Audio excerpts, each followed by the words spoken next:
Okay guys, ini cara-cara untuk memasak makanan kembara junior. Pertama, kita ada pek pemanas. Kalau kita buka, ada satu pek pemanas dan satu pinggan.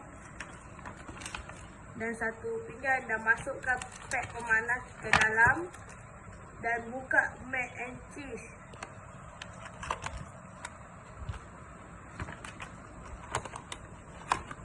Buka mac and cheese, dalam ada rupanya macam ni.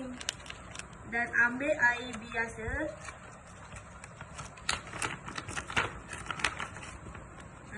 Dan tuang ke dalam pek panas ni. Nanti dia akan panas sendiri. Tuang seperti ini. Tuang je. Lepas tu tutup cepat-cepat. Nanti dia pemanas dulu dalam 15 minit. Tu guys, dia dah panas guys. Nanti dia dah mula memanas. Tunggu dalam 15 minit.